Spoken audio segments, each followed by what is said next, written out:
বিশ্ব রাজনীতির মঞ্চে ইসরায়েল সবসময়ই ছিল এক শক্তিশালী নাম। পাশে ছিল যুক্তরাষ্ট্রসহ বহু প্রভাবশালী মিত্র, সর্বাধুনিক প্রযুক্তি আর অভ্যন্তরীণ সামরিক গোয়েন্দা কাঠামো। কিন্তু তবুও আজ ইসরায়েল যেন নিজের ছায়াতেই কাঁপছে। একটি অস্তিত্ব সংকটে পড়া জাতির ভেতরকার আতঙ্ক ক্রমেই বাইরে ছড়িয়ে পড়ছে। হামাসের পাল্টা হামলার জবাবে গাজায় যেভাবে ধ্বংসযজ্ঞ চালানো হয়েছে তা কেবল যুদ্ধ নয়, একরকম মানসিক বিস্ফোরণ। একজন ইসরায়েলি মন্ত্রীর বক্তব্য ছিল চমকে দেওয়ার মতো। তিনি বলেছিলেন, গাজায় পারমাণবিক বোমা ফেলা উচিত। এমন কথা একটি পরিণত রাষ্ট্রের পক্ষ থেকে আসা মানে হল আত্মবিশ্বাস নয়, বরং চরম মানসিক দুর্বলতার বহিঃপ্রকাশ।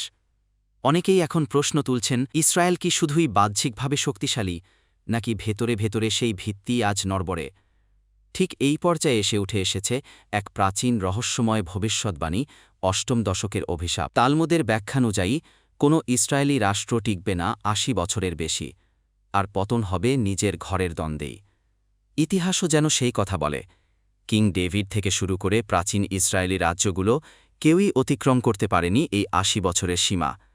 আর আজকের ইসরায়েল, যার জন্ম ১৯৪৮ সালে, সামনে ২০২৮, আর মাত্র ৪ বছর। এই সময়ের মধ্যেই দেশটিতে রাজনৈতিক সংকট, সমাজে গভীর বিভাজন এবং উগ্র জাতীয়তাবাদের উত্থান ক্রমশ চূড়ায় পৌঁছাচ্ছে। প্রাক্তন প্রধানমন্ত্রী এহুদ বারাক কিংবা প্রেসিডেন্ট রিভলিন যেভাবে সমাজে বিভাজনের কথা বলেছেন, তা যদি অভ্যন্তরীণ সংকেত হয়, তাহলে বোঝা যায় ইসরায়েল এখন তার অস্তিত্বের শেষ দশকে প্রবেশ করেছে। তবে ইসলামী দৃষ্টিকোণ থেকে বিষয়টি আরও বিস্ময়কর। কোরআনে বনি ইসরায়েল সম্পর্কে আল্লাহ বলেন, তারা পৃথিবীতে ২ বার ধ্বংস ডেকে আনবে।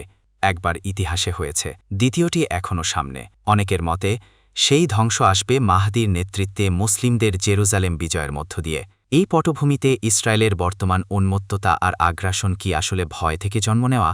ভবিষ্যতের আশঙ্কা কি তাদের এতটাই অস্থির করে তুলেছে যে তারা নিজেরাই নিজেদের শেষের ঘণ্টা বাজিয়ে দিচ্ছে? এটা শুধুই যুদ্ধ নয়, এটি এক আত্মিক ভাঙনের শুরু।